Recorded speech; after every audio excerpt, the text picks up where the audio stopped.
عبداللہ بن حذیفہ کو رومیوں نے پکڑ لیا، صحابی ہیں، ان کو آگ میں ڈالنے لگے تو وہ رو پڑے۔ تو لوگوں نے رومی بادشاہ سے کہا کہ یہ رو پڑا ہے، ڈر گیا ہے، ان کا لے آؤ، میرے پاس لے آؤ۔ ان کو واپس لائے تو رومن بادشاہ نے پوچھا کیوں روئے ہو، موت سے ڈر گئے ہو؟ کہنے لگے موت تو ہمارے لیے سب سے بڑا تحفہ ہوتا ہے، میں اپنی بے بسی پہ رویا ہوں۔ کہ کیا بے بسی ہے؟ کہ بے بسی یہ ہے کہ ایک جان ہے آگ میں گرتے ہی جل کے راکھ ہو جائے گی، کاش میرے جسم پر جتنے بال ہیں اتنی میری پاس جانیں ہوتی اور میں ایک ایک جان کو اللہ کے نام پہ قربان کرتا۔ آج مرنے کا مزہ نہیں آ رہا، اس پہ رویا ہوں۔ تو بادشاہ اتنا حیران ہوا، اس نے کہا تو میرا ماتھا چوم دے اور میں تمہیں آزاد کرتا ہوں۔ تو اس کا ماتھا چوما، انہوں نے چھوڑ دیا۔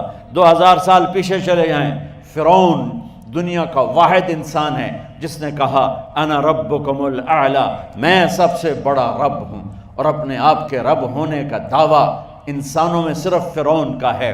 اس کی باندی مسلمان ہو گئی، موسیٰ علیہ السلام کا کلمہ پڑھ لیا، ایمان چھپتا نہیں، وہ پتہ چل گیا۔ فرعون نے اس کو پکڑوایا، اس کی 2 بچیاں، ایک دودھ پیتی ایک ساتھ چلتی، اور اس نے اپنے دربار میں کڑاہ میں تیل ڈلوایا، نیچے آگ لگوائی، تیل ابلنے لگا۔ جب وہ پوری طاقت سے ابلنے لگا تو اس نے فرعون نے اس عورت سے، اس باندی سے کہا یہ آگ تیرے سامنے ہے، جلتا ہوا تیل، موسیٰ کے رب کو مانے گی تو پہلے تیری بچیوں کو جلاؤں گا پھر تجھے جلاؤں گا، اور اگر مجھے رب مانے گی تو تیرے گھر کو سونے چاندی سے بنا دوں گا، تیرے گھر کو سونے چاندی سے بھر دوں گا۔ اللہ کا پا لینا یہ میری آپ سب کی معراج ہے، اور اللہ کو کھو دینا میرے آپ سب کے لیے ہلاکت اور تباہی ہے۔ سنو اس نے کیا کہا؟ اللہ نے اپنی محبت کو ماں سے تشبیہ دی ہے، باپ سے نہیں دی، اور چھوٹا بچہ زیادہ ممتا کو لیتا ہے۔ وہ کہنے لگی فرعون یہ تو میری 2 ہیں، میری 100 ہوتی تو اللہ کے نام پہ آج میں قربان کر دیتی۔ فَقْضِ مَا أَنْتَ قَاضٍ، کر جو تجھے کرنا ہے۔ تو پاگل ہو گیا، غصے میں کہنے لگا اس کی بڑی بیٹی کو ڈال دو۔ تو انہوں نے اس کو یوں ٹانگوں سے پکڑا اور وہ چیختی چلاتی ہوئی تھی۔ ماں کا ایک بول اس کی جان بچا سکتا تھا، اور پھر گھر جا کے توبہ کر لیتی اور کہتی یا اللہ مجھے معاف کر دے، میں نے کلمہ کفر کہا۔ اس کو ٹانگوں سے پکڑا ہوا ہے، اس کے ہاتھ نیچے جھول رہے ہیں، اور وہ اماں بھی کہہ رہی کہ مجھے بچا لو۔ ماں نے اپنی آنکھوں سے بچی کو تیل میں یوں ڈوبتے دیکھا، اور پھر وہ ابھری جیسے مچھلی تلنے کے لیے، جس میں مچھلی تلی جاتی تو باہر آ جاتی، اوپر آ جاتی، تو وہ ایسے بلبلے اٹھ رہے تھے۔ وہ ایک ہی لمحے میں اس کی تو جان گئی، ایک آنسو کا قطرہ اس نے نہیں نکلنے دیا اپنی آنکھوں سے، اور اپنے دل کو جب مضبوط کیا تو میرے رب کی غیرت، میرے رب کی رحمت محبت حرکت میں آئی۔ اللہ نے ماں کی آنکھوں سے پردہ ہٹا دیا، اور ماں نے اپنی بیٹی کی روح کو نکلتے دیکھا، اور وہ کہہ رہی ہے اصبری یا ام فإن لک من الأجر کذا وکذا، ماں جی ڈرنا نہیں، صبر کرو، جنت تیار ہے، جنت تیار ہے۔ اور شروع معصوم بچی کو تو پتہ بھی نہیں تھا کہ کیا ہونے والا ہے، اس کو پکڑ کے یوں ڈالا، اس کی تو آہ بھی نہ نکلی، اور وہ مچھلی کی طرح تلی گئی۔ اب پھر ماں کا کلیجہ پھٹا، اللہ نے پھر آنکھوں سے پردہ ہٹایا، اور انہیں اپنی بچی کی روح کو نکلتے دیکھا، اور وہ کہہ رہی ہے اصبری یا ام فإن لک من الأجر کذا وکذا، ماں جی تھوڑی دیر کا صبر، جنت تیار ہے، جنت تیار ہے، جنت تیار ہے۔ اللہ کو پایا سب کچھ پایا، اللہ کو کھو دیا سب کچھ کھو دیا۔ جب اس کو پکڑ کے لے جانے لگے، اس نے فرعون کو دیکھا، فرعون اس کی آنکھوں میں آنکھیں نہیں ڈال سکا، نظریں نیچے ہوں گی اس کی۔ کہنے لگی میری ایک بات مانو گے، میری ایک خواہش پوری کرو گے؟ فرعون نے پوچھا کیا؟ کہ جب میں بھی جل جاؤں تو میری اور میری بچیوں کی ہڈیوں کو اکٹھے دفن کرنا، باہر پھینک نہ دینا، دفنا دینا۔ فرعون نے کہا تمہاری یہ خواہش پوری کی جائے۔ انہوں نے کہا پہ پیچھے ہٹ جاؤ، میں نے اللہ کو جان دینی ہے، مجھے دھکا دینے کی ضرورت نہیں ہے، میں اپنے اللہ سے ملنے جا رہا ہوں۔ سبحان اللہ، جب اللہ مطلوب ہوتا ہے تو موت محبوب بن جاتی، جب اللہ کی نافرمانی ہوتی ہے تو موت سے نفرت ہو جاتی ہے، مرنا عذاب نظر آتا ہے۔ وہ چھلانگ مار گئی، اللہ اکبر کا نعرہ لگاتی ہوئی، ہڈیاں ادھڑ گئیں، گوشت ادھڑ گیا، ہڈیاں باقی رہ گئیں۔ فرعون نے کہا ایک ہی جگہ ڈال دو، سب کو دفن کر دو۔ دفن 2000 سال کے بعد، بچوں بچیوں، 2000 سال کے بعد، موسیٰ علیہ السلام کے 2000 سال کے بعد جناب رسول اللہ صلی اللہ علیہ وسلم دنیا میں تشریف لائے۔ 40 سال کی عمر میں نبوت ملی، 50 سال کی عمر میں معراج ہوا، 2050 سال کے بعد میرے نبی کی سواری بیت المقدس جا رہی ہے، اور بیت المقدس پر جب وہ اوپر پہنچے ہیں تو مصر وہاں سے قریب ہو جاتا ہے۔ جب وہ اترنے لگے تو میرے نبی نے کہا جبریل جنت کی خوشبو آ رہی ہے، جبریل جنت کی خوشبو آ رہی ہے۔ کہاں سے آ رہی ہے؟ ابھی تو جنت اوپر ہے، ابھی تو اوپر جانا ہے، تو یہ زمین سے جنت کی خوشبو کیا آ رہی ہے؟ تو جبریل نے عرض کی یا رسول اللہ، فرعون کی ایک باندی تھی جو اللہ سے سودا کر گئی جان کا اور اپنی بچیوں کا، اس کی بچیوں کی ہڈیوں کو جہاں دفن کیا گیا ہے، یہ خوشبو جس دن انہیں دفن کیا تھا اس دن سے لے کر آج تک یہ خوشبو آ رہی ہے، اور یہ قیامت تک آتی رہے گی۔ اللہ اپنے نام پہ قربان ہونے والوں کی یوں قیمت لگاتا ہے، پہلے اپنی منزل طے کرو، پہلے اپنی منزل طے کرو، پہلے اپنی منزل طے کرو کہ مجھے اپنی زندگی کی سے لینا کیا ہے۔ مجھے اللہ کو پانا ہے، مجھے اللہ کو پانا ہے۔ میں نے اللہ کی قسم، اگر اللہ راضی ہے تو پھر موت سے بڑھ کر کوئی تحفہ نہیں، اس سے بڑھ کر کوئی خوبصورت پیغام نہیں، اور اگر اللہ ناراض ہے تو موت سے خوفناک کوئی پیغام نہیں۔ عمر بن عبدالعزیز 3 بر اعظم پر حکومت کی۔ عمر بن عبدالعزیز، بنو امیہ، مروان 9 مہینے حکومت کی، اس کا بیٹا عبد الملک بن مروان 21 برس حکومت کی، اس کا بیٹا ولید 10 سال حکومت کی، اس کا بیٹا سلیمان 2.5 سال حکومت کی۔ اسی تخت پر بیٹھے عمر بن عبدالعزیز۔ پہلے چاروں نے اللہ کے شریعت کو قربان کیا حکومت کے لیے۔ عمر بن عبدالعزیز نے اپنے آپ کو قربان کیا اللہ کے لیے، حکومت کو پاؤں کے تلے رکھا اور اللہ کی رضا کو سامنے رکھا۔ ان کو زہر دیا گیا۔ جب ان کی موت کا وقت قریب آیا تو انہوں نے رجا بن حیوہ کو بلایا۔ سننے والی بات ہے بچوں، ان سے فرمانے لگے سنو، میں نے 3 بادشاہوں کو قبر میں اتارا۔ اب بچیاں تو قبرستان جاتی نہیں، ہم تو اپنے ہاتھوں سے قبر میں اتارتے ہیں، اور اوپر مٹی ڈالتے ہیں، اور اوپر اینٹیں ڈالتے ہیں، اور پھر منو مٹی میں دبا کے واپس آتے ہیں۔ یہ منظر آپ بچیوں کے تو دیکھنے کا بھی نہیں ہے۔ وہ کہنے لگے میں نے 3 بادشاہوں کو مٹی میں ڈالا، لیکن ان کے کفن کی گرہ کو جب کھول کے دیکھا تو ان کے چہرے قبلے سے ہٹ چکے تھے اور رنگ ان کے کالے پڑ چکے تھے۔ ولید بن عبد الملک، سلیمان بن عبد الملک بن مروان، عبد الملک باپ، ولید بیٹا، سلیمان بیٹا، یہ تینوں کا ان کے چہرے کالے ہو گئے تھے اور ان کا قبلے سے منہ پھر گیا تھا۔ اب میں مرنے لگا ہوں، مجھے پہلے ضرور چیک کرنا کہ میرا اللہ میرے ساتھ کیا کرتا ہے۔ پہلے تینوں کی ظلم کی حکومت تھی، ان کے چہرے قبلے سے کیوں ہٹ گئے؟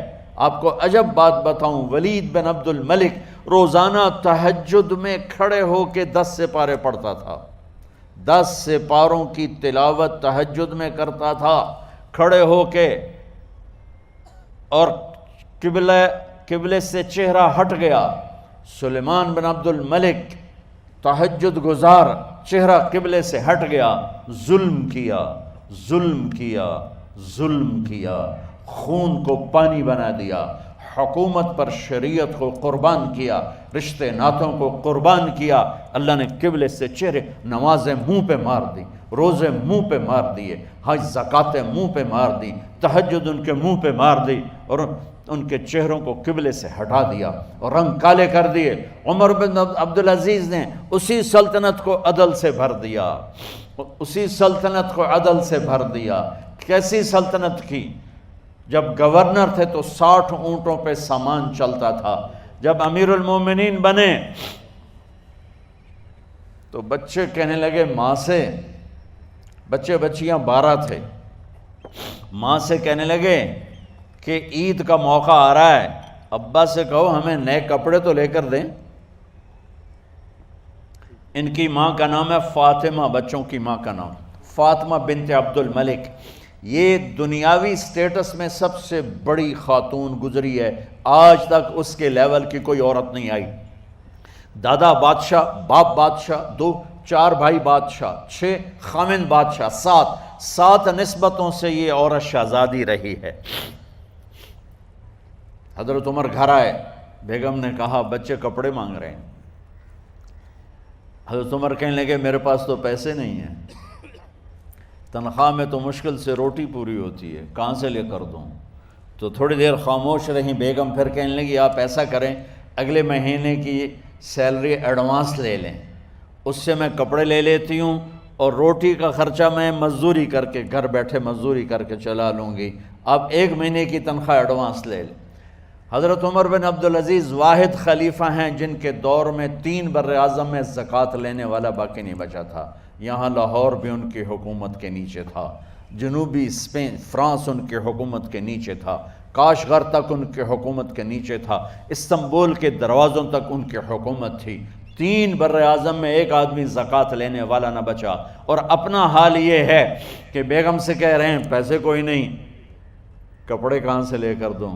اور بیگم طریقہ بتا رہی ہے کہ آپ اگلے مہینے کی تنخواہ ایڈوانس لے لیں، اس سے میں کپڑے لے لوں گی، اور چولہے کا خرچہ، روٹی کا خرچہ میں گھر بیٹھ کے مزدوری کر کے کما لوں گی۔ تو حضرت عمر کہنے لگے ہاں یہ ٹھیک ہے۔ باہر آئے وزیر خزانہ مزاحم، انہیں بلایا کہ بھائی ہمیں اگلے مہینے کی تنخواہ ایڈوانس چاہیے، یہ تنخواہ والے لوگ بیٹھے ہوئے ہیں تنخواہیں لیتے ہیں۔ اس نے کاغذ قلم آگے رکھ دیا، کہا حضرت یہاں لکھ کے دے دیں آپ 1 مہینہ زندہ رہیں گے میں تنخواہ دے دیتا ہوں، آپ مجھے لکھ کے دے دیں آپ 1 ماہ زندہ رہیں گے میں آپ کو تنخواہ دے دیتا ہوں۔ چپ کر کے اٹھے، ایک لفظ نہیں بولے، گھر گئے۔ حضرت اپنی بیگم فاطمہ سے کہا بیگم بچوں سے کہہ دو کہ باپ کے پاس کپڑے لے کر دینے کی سخت نہیں ہے، اور خزانے ایسے بھرے پڑے تھے کہ زکوٰۃ لینے والا کوئی نہیں تھا۔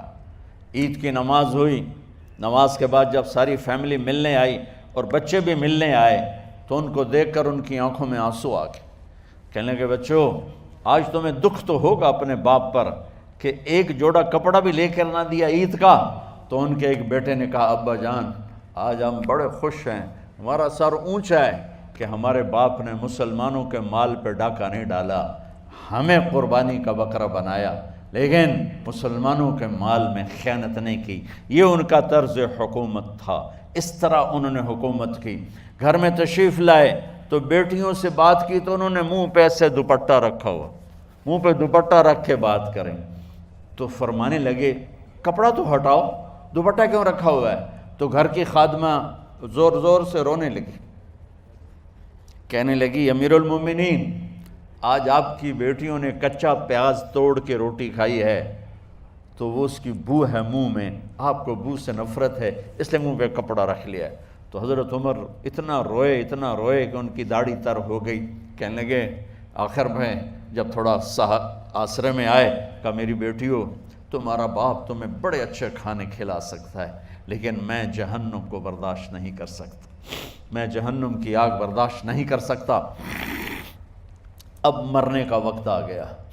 جب وہ گورنر تھے تو 60 اونٹوں پہ ان کا سامان چلتا تھا، اور جب وہ امیر المومنین بنے تو عیادت کے لیے لوگ آ رہے تھے، تو سالے عیادت کے لیے آئے، فاطمہ کے بھائی کپڑے دیکھے امیر المومنین کے تو بہن کو ایک طرف کر کے فرمایا، بڑے نیک سرداروں میں سے تھے یہ مسلمہ بن عبد الملک، کہنے لگے امیر المومنین کے کپڑے تبدیل کروا دو، لوگ پوچھنے آ رہے ہیں تو میلے کپڑے اچھا نہیں لگتا۔ کہا جی بھائی کرواتی ہوں۔ اگلے دن جب وہ حال پوچھنے آئے تو پھر وہی کپڑے تھے، تو انہوں نے ان کو الگ جا کر کہا بہن میں نے تمہیں کہا تھا کپڑے بدلوا دیتی، کیوں نہیں بدلوائے؟ تو وہ رونے لگیں، کہنے لگی کہاں سے بدلواؤں، جوڑا ہی ایک ہے، جوڑا ہی ایک، کہاں سے بدلواؤں؟ اور حکومت کتنی تھی؟ 3 بر اعظم کی، 3 بر اعظم کی حکومت۔ ہمارا تو پٹواری امان کا نہیں ہے، اور وہ 3 بر اعظم کی سلطنت لے کر ایک جوڑے میں اللہ سے ملنے جا رہا ہے۔ جب ان کا انتقال ہوا، سلیمان بن عبد الملک کی ڈیڈ باڈی جب قبر کے قریب لائے اتارنے کے لیے تو ایسے ایسے ہلنے لگا، اس کا پورا جسم ہلنے لگا۔ تو اس کے بیٹوں نے کہا کہ ہمارے ابا زندہ ہیں، تو حضرت عمر نے فرمایا بیٹو زندہ نہیں ہیں، عذاب قبر جلدی شروع ہو گیا ہے، عجل اللہ بالعقوبہ، قبر کی پکڑ پہلے شروع ہو گئی ہے، چھپاؤ اپنے باپ کو جلدی۔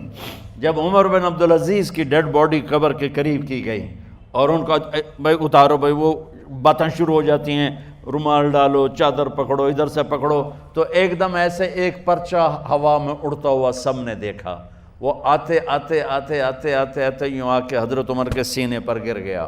سب دیکھ رہے ہیں، جب پرچے کو اٹھا کے دیکھا گیا تو اس پہ ایک سطر پہ لکھا تھا بسم اللہ الرحمن الرحیم، اور دوسری سطر پہ لکھا تھا براءۃ من اللہ لعمر بن عبد العزیز من النار، یہ عمر کے لیے جہنم کی آگ سے نجات کا پروانہ ہے۔ 3 بر اعظم کی سلطنت لے کر وہ جنت کا پروانہ لے کر دنیا سے گئے۔